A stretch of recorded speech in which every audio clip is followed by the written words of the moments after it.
আগামী শনিবার থেকে রাজধানী সহ সারা দেশে বৃষ্টি শুরু হতে পারে।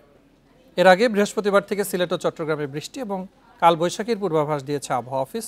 তবে আগামীকালও কিছু কিছু এলাকায় তীব্র তাপপ্রবাহ থাকবে। এতে আবারও জারি করা হতে পারে হিট অ্যালার্ট। বিকাশে কম খরচে ক্যাশ আউটের লিমিট বেড়ে 50,000, প্রিয় এজেন্টও 2টা।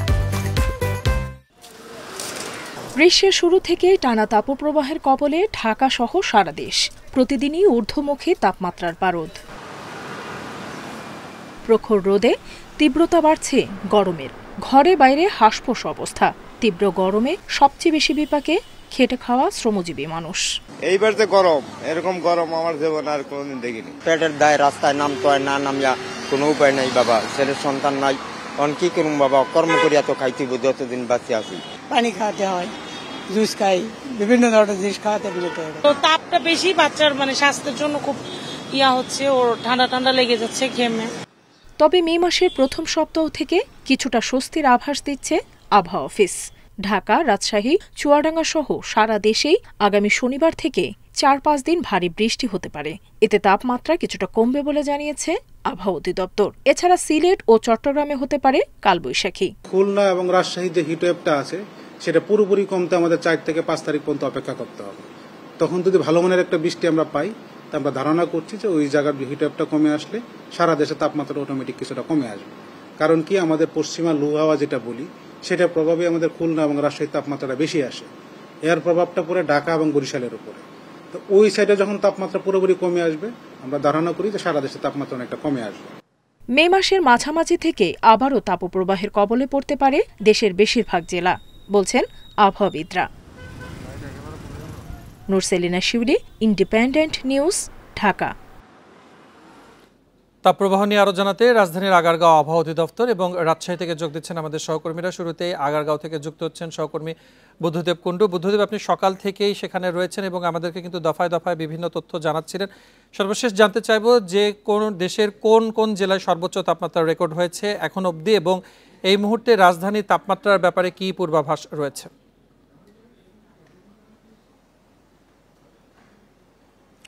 রাজধানীর তাপমাত্রা 40 ডিগ্রির উপরে রয়েছে এই মুহূর্তে। এছাড়া চুয়াডাঙ্গায় 43-এর কাছাকাছি এবং পাবনা, রাজশাহী এবং কুষ্টিয়া অঞ্চলেও 42-এর উপরে রয়েছে বলে আবহাওয়া অফিস থেকে জানানো হয়েছে। একটি বিষয় যে আপনি জানেন যে এপ্রিলের 1 তারিখ থেকেই এই তাপপ্রবাহ শুরু হয় এবং 19 তারিখ থেকে কয়েক দফায় কিন্তু আবহাওয়া অফিস এই হিট অ্যালার্ট, যেটা অর্থাৎ তীব্র তাপপ্রবাহ ঘোষণা করে এবং সবশেষ 28 এপ্রিল যে পঞ্চমবারের মতো তীব্র তাপপ্রবাহ ঘোষণা করে, সেইটি আগামীকাল সকাল 9টা শেষ হয়ে যাচ্ছে এবং তারপরে 10:30টায় কিন্তু আবহাওয়া অধিদপ্তরের কর্মকর্তারা একটি ব্রিফিং করবেন এবং সেখানে জানানো হবে যে পরবর্তীতে কোন কোন জেলা, এই হিসাবে তারা জানিয়েছেন যে কোনো নির্দিষ্ট জেলা বা কোনো নির্দিষ্ট বিভাগ এই হিট অ্যালার্টের আওতায় আসতে পারে।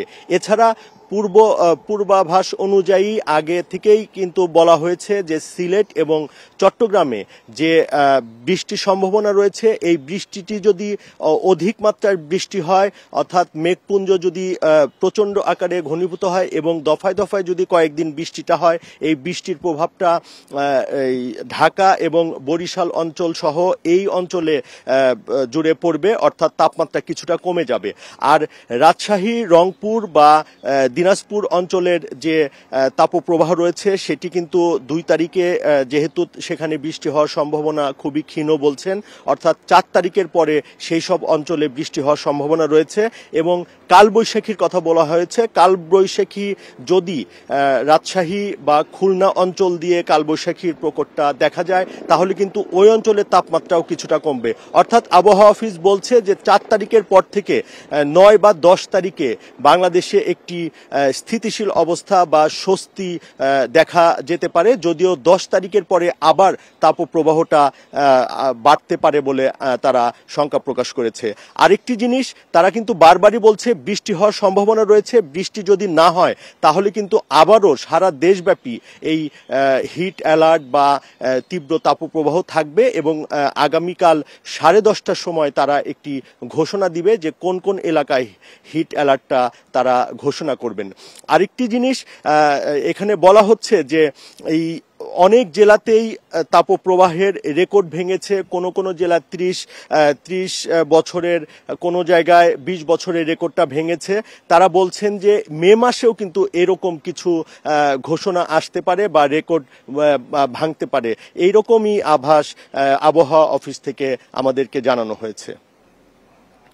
বুদ্ধদেব, আপনি সাথেই থাকুন।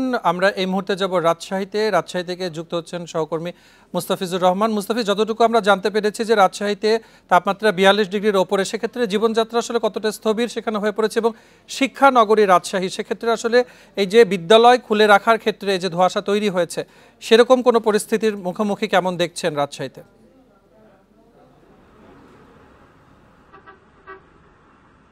দেখুন, রাজশাহীতে গতকালকে সর্বোচ্চ তাপমাত্রা ছিল 42.6 ডিগ্রি সেলসিয়াস। এটি গতকাল 4টার আপডেট, এবং আজকে দুপুর 2টার আবহাওয়া দপ্তর বলছে যে এখনই 42.5 ডিগ্রি সেলসিয়াস, এবং এখনও কিন্তু সময় বাকি রয়েছে। অর্থাৎ আবহাওয়া দপ্তরের তথ্য মতে তাপমাত্রা বৃদ্ধির সর্বোচ্চ যায় কিন্তু দুপুর 3টে নাগাদ। অর্থাৎ রাজশাহীর তাপমাত্রা হয়তো আরও বৃদ্ধি পাবে, এমনটি বলছিলেন আবহাওয়া দপ্তর।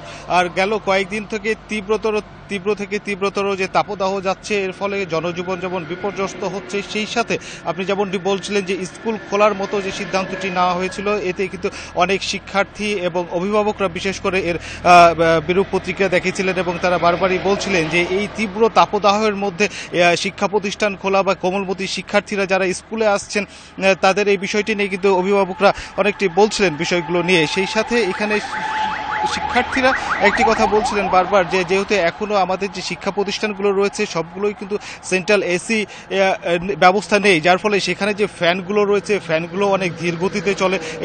এই তীব্র তাপদাহে সেই ফ্যানগুলো দিয়ে আসলে সেই তাপদাহ থেকে উপশম হওয়ার কোনো উপায় নেই, যার ফলে এখনো আমরা দেখেছি যে এখন পর্যন্ত প্রাথমিক বিদ্যালয়ে যে বিষয়গুলো রয়েছে তারা সকালের শিফটে আসলেও কিন্তু এখন দুপুর অর্থাৎ সকাল 10টার দিকে সূর্যের যে প্রখরতা থাকে এটি কিন্তু অসহনীয় একটি তাপমাত্রা থাকে। এখন এরপরে আমরা দেখেছি যে বেশ কিছু বেসরকারি যে শিক্ষা প্রতিষ্ঠান রয়েছে তারা অনলাইন ভিত্তিক তাদের শিক্ষা কার্যক্রমগুলো অব্যাহত রেখেছে। এছাড়া এখন পর্যন্ত আমরা যদি বলি যে শিক্ষানগরীর ক্ষেত্রে এখানে বিভিন্ন যে বিশ্ববিদ্যালয় রয়েছে এবং সেখানকার শিক্ষার্থীরা এবং শিক্ষকদের সঙ্গে আমরা কথা বলেছি, তারা বিষয়টি বলছিলেন যে শিক্ষা প্রতিষ্ঠান বন্ধ থাকার ফলে শিক্ষার্থীদের ক্ষতি হচ্ছে, এটি ঠিক আছে, কিন্তু যেহেতু করোনাকালীন সময়ে আমরা অনলাইন ভিত্তিক একটি শিক্ষা কার্যক্রম অব্যাহত ছিল, ঠিক এই সময় যখন তীব্র তাপদাহ অতিবাহিত হচ্ছে তখন শিক্ষা প্রতিষ্ঠান বন্ধ না রেখে অনলাইন ভিত্তিক তাদের যে শিক্ষা কার্যক্রম সেটি কিন্তু অব্যাহত রাখা যেতেই পারে।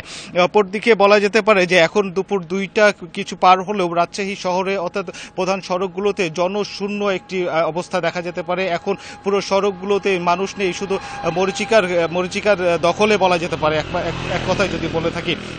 তীব্র তাপদাহে অতিষ্ঠ হচ্ছে মানুষ, সেই সাথে কিন্তু রাজশাহী মেডিকেল কলেজ হাসপাতালে রোগীর সংখ্যা বাড়ছে। কিছুক্ষণ আগে আমরা জানতে পেরেছি দুপুর 1টা নাগাদ একজন রিক্সা চালক তিনি হৃদরোগে আক্রান্ত হয়ে কিন্তু মারা গেছেন, এমনটি আমরা রাজশাহী মেডিকেল কলেজ কর্তৃপক্ষের সূত্র থেকে আমরা জানতে পেরেছি। তো এখন তীব্র তাপদাহ অতিবাহিত হচ্ছে মানুষ। মুস্তাফিজ, হিট স্ট্রোকের একটি সম্ভাবনা থাকছে, আপনি এবং বুদ্ধদেব দুজনেই বাইরে থেকে দায়িত্ব পালন করছেন, আপনারা অবশ্যই যথাযথ সতর্কতা মেনে দায়িত্ব পালন করবেন। আপনাদের দুজনকে ধন্যবাদ জানাচ্ছি আমাদের সাথে যোগ দিয়ে বিস্তারিত জানানোর জন্য।